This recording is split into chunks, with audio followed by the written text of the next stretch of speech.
Irene Sanz, cuéntanos cómo va a ser esa declaración mañana de la esposa del presidente del gobierno ante el juez Peinado en los juzgados de Madrid, a propósito de lo que está investigándole, posible o supuesto caso de tráfico de influencias, delitos, perdón, de tráfico de influencias y corrupción en los negocios.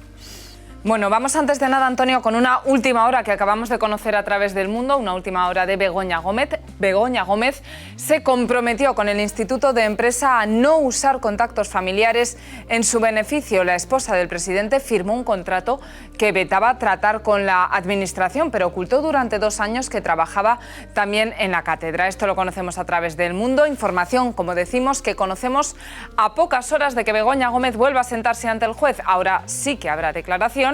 Por cierto, la propia Begoña ha pedido al juez que suspenda la declaración de mañana como testigos de 2 cargos de la Complutense. Se trata del vicerrector de Relaciones Institucionales y su antecesor en el cargo. Dice Begoña Gómez que no quiere que declaren, ya que en la denuncia de Manos Limpias no hay referencias a la universidad. ¿De qué indicios hablamos contra la mujer de Sánchez? Vamos a destacar 3. Primero, registró la marca a su nombre en la oficina de patentes, la poca colaboración con la investigación de la Complutense. Esto lo dice la propia universidad, que Begoña no les facilita datos y documentos sobre gastos. Gastos en concreto con varias facturas por valor de 102.848 euros en 3 facturas, para que se sitúen.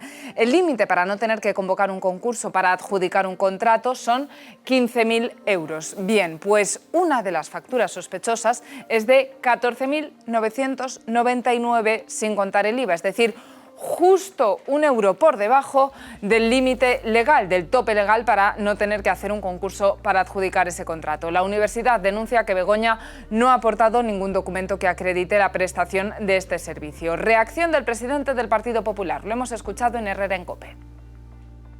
Todo esto, si ocurre en un país europeo y afecta a su primer ministro, eso conllevaría, sin ninguna duda, pues la dimisión del primer ministro. Yo no me imagino que la mujer de un presidente de gobierno anterior tuviese que sentarse en un banquillo, ¿no? Porque estoy convencido que fuesen del PSOE o del PP, el presidente del gobierno, los que hemos tenido, hubiesen presentado su dimisión. Desde la Complutense, recordemos que animan al juez a investigar el caso, le piden que investigue el caso, algo que ha sorprendido mucho a Óscar Puente, al ministro.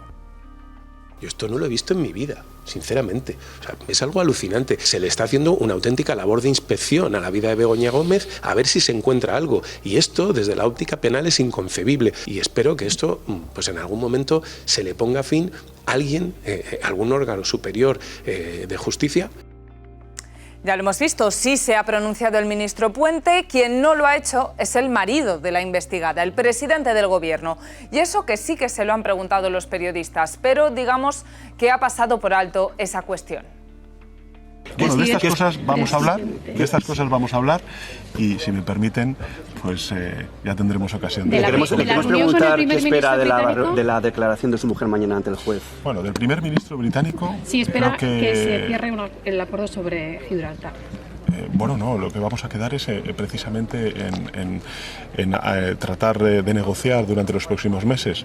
Podremos escalar esas relaciones y profundizarlas. Venga, gracias. ¿Está tranquilo de cara a mañana, presidente? No, pero a mí lo que me sorprende es que hay un colega, efectivamente, le dice, ¿qué opina usted de lo de la declaración de su esposa mañana? Otra estaba preguntando, no sé qué, de Gibraltar, o no sé sobre qué, de Inglaterra y tal. Ahora, esa pregunta está muy bien, pero tiene que haber dicho, no, responda usted antes, señor Sánchez, a esto de su mujer, que estamos esperando alguna... Eso es lo que tiene que haber hecho un buen periodista, no alguien que probablemente esté ahí para pasarle la mano por el lomo, ¿no? Yo desde luego, oye... Quedó avergonzado. Ignoro ya el nivel de, por un lado, asesoramiento de comunicación política que le estén haciendo en esta materia al presidente del gobierno, y el asesoramiento en materia legal que le hagan a su mujer, porque claro, es decir, un presidente que no responde de manera descarada ante la prensa, pero es que va esta semana al Parlamento y vamos a ser claros, se lo dijo Alberto Núñez Feijóo, usted vino al Parlamento sencillamente no porque haya un problema con la prensa, porque su mujer tenía un problema con los tribunales, así de claro y de sencillo. Es decir, aquí no se hablaba de bulos, de fango y tal, hasta que Begoña Gómez no ha sido investigada por un juez.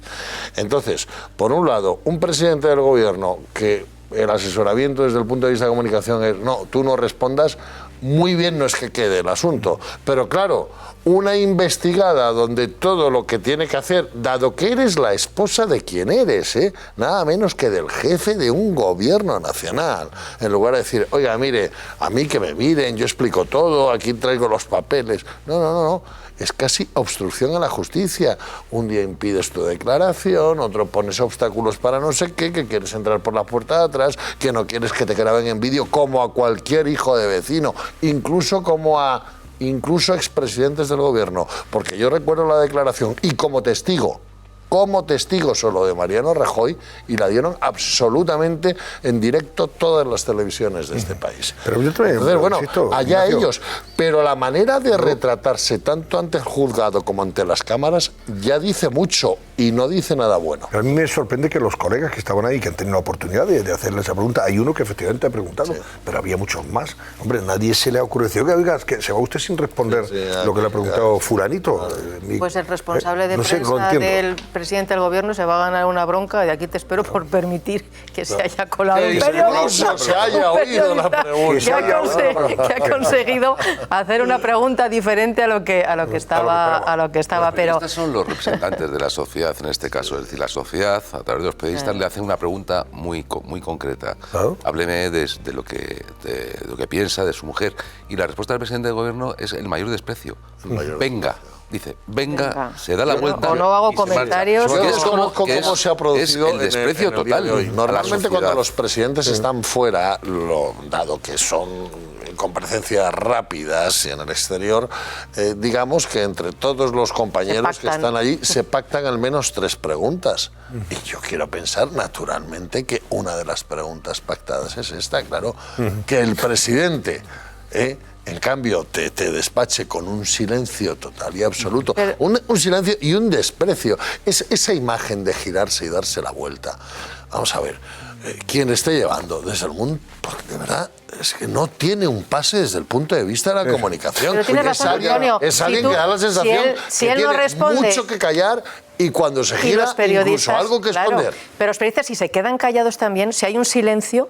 Pues sí, claro, por lo menos queda evidente que el presidente no quiere contestar esa pregunta. Pero si hay una pregunta tan rápida y luego sale con el primer ministro, o sea, la situación del presidente tampoco le queda demasiado buena. Y luego lo que está haciendo, vuelvo a insistir, si es que si no tienes nada que ocultar, ¿por qué estás poniendo tantos obstáculos? Yo creo que es que están queriendo impedir, porque ella lo va a pasar francamente mal en esa declaración. Perversamente llego a pensar que hizo bien. Lo que pasa es que no llegó a la conclusión correcta en madurar aquellos 5 días que hago porque la que se le iba a venir es todo esto. Es que dirigir un país bajo estas circunstancias, con este foco todos los días, tener que andar con agenda internacional, que te anden preguntando, es que lo contaba Vicente, es que The Times ya lo lleva, es que tú no vas a poder evitar que un día llegue y un periodista extranjero hasta te pregunte por esto. Oiga, los asuntos se enfocan de otra forma, distinta manera en el siglo XXI, y no diciendo que la prensa es fascista, son mentirosos. No, eso yo creo que ya no le funciona. Y si es rueda de prensa, yo no descarto que algún periodista inglés le pregunte a ver qué dice. Claro. Esa es la historia. Bueno, ya sabéis que le ha pedido al juez, su abogado, Antonio Camacho, le ha pedido al juez que suspenda la declaración de mañana viernes de 2 cargos de la Complutense, concretamente los vicerrectores, José María Cuello de Portugal y Juan Carlos Doadrio. Los abogados aducen que en la denuncia inicial de Manos Limpias contra Begoña Gómez no hay referencia alguna a la Universidad Complutense ni a ningún delito que pudiera haberse producido en su seno.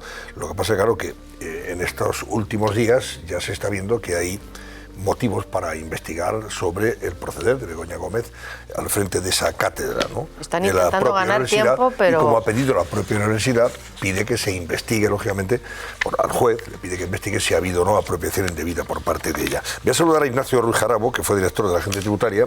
Hoy escribió un artículo Ignacio Ruiz Jarabo con el título "Sánchez dimisión por corrupción. Un presidente de gobierno que decidiera dimitir y colaborara con la justicia podría salvarse de una posible futura condena por complicidad y encubrimiento, dice Ignacio. Ignacio, buenas noches. Muy buenas noches, Antonio. Tú estás sugiriendo, Ignacio, que puede también ser el señor Sánchez al final procesado por esto, por todo esto que ya tiene que ver con su mujer y con su hermano. Claro, es que cada vez que hay un delito hay un comitente, varios, pero efectivamente pueden contar con un cómplice o varios. Y tanto en un caso de su mujer como en el otro, el del hermano, evidentemente empieza a ser preocupante la actitud del presidente del gobierno, ¿no? La agenda judicial de su mujer cada día es más compleja, más complicada. Cada día sale una información nueva que agrava su situación, ¿no? Varios encuentros con Juan Carlos Barrabés en el propio Palacio de la Moncloa, algo extraño, pero resulta que según el propio Juan Carlos Barrabés, el presidente del gobierno también estaba presente. Reuniones que eran para diseñar y proyectar y planificar negocios privados, los cuales evidentemente la mujer del presidente se iba a beneficiar. Claro, esto se come con dificultad, ¿no? Pero hay dos elementos que a mí me ponen manifiesto que ellos mismos, cuando digo ellos mismos me refiero a Pedro Sánchez y a su mujer, están desconcertados y evidentemente preocupados ante lo que es obvio, y es que su situación judicial cada día es más compleja. Uno es la práctica absolutamente obstruccionista de su defensa legal, ¿no? El 5 de julio vimos como ella manifestaba sin pestañear ante el juez que no sabía de lo que se le acusaba, ¿no? Bueno, el juez Peinado, ejerciendo como juez garantista, le dijo: no se preocupe, yo se lo explicaré y aplazo su declaración para que usted lo medite, lo vea y lo sepa, ¿no? Pero en fin, ella no sabía, toda España sabía de lo que se le acusaba, pero ella no. Bueno, pues mañana tiene la oportunidad de declarar de lo que ahora ya se supone que sí sabe, ¿no? Pero ahora nos sorprendemos con que su abogado dice que no declaren dos vicerrectores de la Universidad Complutense, cuando resulta que la propia universidad se siente potencialmente, vamos a decirlo así, potencialmente estafada por la mujer del presidente del gobierno por dos razones: por un conjunto de facturas que hay que aclarar y sobre todo por haber inscrito presuntamente a su nombre o a una sociedad suya en el registro de marcas y patentes de un software que solo puede ser de la universidad, porque evidentemente las empresas públicas y privadas que lo hicieron de forma gratuita en gran medida, lo hicieron para la universidad, no para Begoña Gómez, ¿no? Y además, si ella considera que lo hicieron para ella, tendría que considerar que es una donación y, por tanto, haberlo declarado como donación, cosa que parece no ha hecho. Por tanto, ante esta propia manifestación ante el juzgado de la Universidad Complutense, que declaren dos vicerrectores como testigos es absolutamente razonable, casi obligado. Bueno, ¿qué se pretende diciendo que no puedan declarar? Que se retrase su declaración, es decir, es meramente patada hacia adelante porque efectivamente no saben cómo plantear su defensa. Y luego está la actitud del presidente del gobierno, ¿no? Que pasó primeras horas de saber que su mujer estaba siendo investigada, pasó de una sobreactuación grotesca, aquello de los 5 días de vacaciones que se tomó, ahora efectivamente al uso reiterado del método Wendorf. Ayer en el Congreso de los Diputados reiteradamente se le preguntó por este tema y él no se dignó a contestar. Hoy, que a referencia a ustedes hace un momento, los periodistas le han preguntado hasta en 2 ocasiones y él no se ha dignado a contestar. Bueno, que no conteste. Si donde tiene que contestar finalmente y va a contestar no él, de momento él no, pero sí su mujer, es ante la justicia, ¿no? E insisto, en una agenda judicial cada vez más tenebrosa para su mujer. ¿Crees tú, Ignacio, que probablemente lo más, grave ahora mismo sobre lo que tenga que responder es la propia, investigación que la Complutense ha pedido al juez con el fin de aclarar si ella se ha apropiado indebidamente de recursos públicos durante el tiempo que ha ejercido al frente de esa cátedra, ¿no? Y llevándose ese software concretamente, ¿no? Claro. El tráfico de influencias es un delito, si se me permite decirlo, un poco evanescente, ¿no? Es una cuestión muy grave desde el punto de vista ético, estético, pero al final demostrar que se ha producido el tráfico de influencias no es sencillo en el ámbito procesal penal, ¿no? Pero claro, la apropiación indebida, que es de lo que estamos hablando, está perfectamente tipificada y es perfectamente demostrable. Y si un software es de la universidad y ella va al registro de patentes y marcas y lo registra como propio, pues blanco y en botella, leche. Por tanto, efectivamente, yo creo que este delito a lo mejor no es el más grave, pero sí, desde luego, sé que es más fácil de demostrar y, por tanto, más fácil de finalmente castigar. Y yo creo que de ahí el nerviosismo que ha surgido en la propia Begoña Gómez, en su marido y en su defensor. Porque efectivamente el intento de evitar la declaración como testigo de los vicerrectores de la universidad es ciertamente sorprendente. ¿No?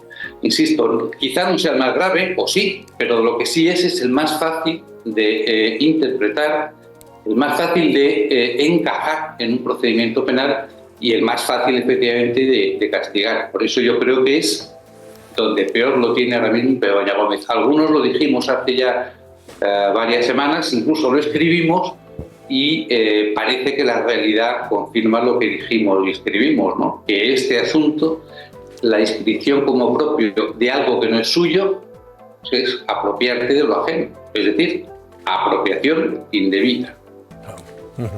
Bueno, Ignacio, luego vamos a hablar enseguida del otro caso. Hoy la UCO, la Unidad Central Operativa de la Guardia Civil, ha vuelto a la Diputación de Badajoz para seguir registrando el ordenador, despacho donde supuestamente trabaja el hermano de Sánchez dentro de la investigación ordenada por una juez que también le pidió al hermano de Sánchez que le posibilitara o le entregara las declaraciones de la renta de los últimos años, ¿no? ¿Te consta que la agencia tributaria ha entregado a la juez esas declaraciones para aclarar su abultado patrimonio? Bueno, no me consta lo que las haya aportado ya, pero sin duda las tiene que aportar.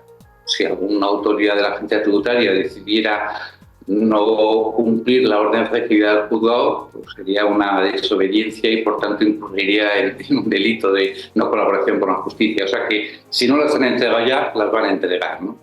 Pero efectivamente aquí, reitero lo que he dicho otras veces, aquí el tema es que si no se justifica ese incremento patrimonial que ha tenido David Sánchez y no parece que se pueda justificar, pues la pregunta que hay que hacerse es ¿de quién es ese patrimonio? Ese patrimonio que él declara, pero que no ha podido obtener por sus propios ingresos, ¿de quién es? Y aquí la sospecha vuelve a ser que hay un tercero que ha utilizado a David Sánchez para ocultar su patrimonio. Bueno, que cada oyente piense quién puede ser. Desde luego, nadie se presta a poner a su nombre el patrimonio de un vecino. Nadie se presta a poner a su nombre el patrimonio de un amigo del colegio. Normalmente estas cosas se hacen a favor de alguien muy, muy próximo. Y desde luego, pues, el número de personas a favor de quien ha podido cometer David Sánchez esta tropelía de poner como propio un patrimonio que no es suyo, pues son ciertamente pocas. No voy a decir más, no quiero arriesgarme a decir más, ¿no? Pero son ciertamente pocas. Y de nuevo, aquí lo que está ocurriendo también es que hay una escasa colaboración. Igual que la mujer del presidente Sánchez no ha colaborado tampoco con la propia Universidad Complutense, y esta lo ha señalado hace ya varias semanas que le estamos pidiendo aclaraciones sobre la cuestión del software y no ha tenido a bien respondernos, lo cual se dice pronto también. Bueno, pues en el caso de David Sánchez tampoco parece que se esté optando por la colaboración con la justicia. De hecho, su defensa legal simplemente se ha limitado a decir que esto es una pelea entre políticos y que al pobre David Sánchez le ha pillado en medio, ¿no? Bueno, mire usted, defiéndase de los 5 delitos, 5, se dice pronto, por los que usted está siendo ahora mismo investigado, y olvídese de las causas. Porque hay una última cuestión que quiero decir, ¿no? Hemos oído hasta la saciedad a Pedro Sánchez, a sus correos mediáticos, etcétera, decir, hombre, pero si es que la acusación contra Begoña Gómez es de un sindicato de extrema derecha. Bueno, cuando hay una denuncia de un delito, lo importante no es quién denuncia, sino el contenido de la denuncia. Yo le recordaría a los socialistas españoles que el caso Gal, poca broma, el caso Gal, que acabó con un ministro socialista y un secretario de Estado socialista en la cárcel, el caso Gal lo denunciaron Amedo y Domínguez, probablemente dos personas poco alabables, ¿no? Y sin embargo, la denuncia tenía tanto trasfondo que acabó, como digo, con un ministro y un secretario de Estado en prisión, ¿no? Por tanto, lo importante no es quién denuncia, sino lo que se denuncia. Pero es que ahora, en el caso de Begoña Gómez, la Universidad Complutense no es un sindicato de extrema derecha. Se les ha acabado ese argumento. Ya no pueden decir que en función de quién es el denunciante estamos ante fango, ante el muro. No. Es la Universidad Complutense. Poco atacable por ser un sindicato de extrema derecha, ¿verdad? Y también es la propia universidad la que está diciéndole al juez, oiga, que esta señora ha podido cometer algún delito del cual esta universidad ha sido víctima. En definitiva, yo creo que la agenda judicial de la familia de Pedro Sánchez, vuelvo al principio, cada vez es más compleja y cada día que pasa, ciertamente, es más sombría. Ignacio Ruiz Jarabo, director de la Agencia Tributaria. Gracias y buenas noches. Buenas noches. Adiós, Ignacio.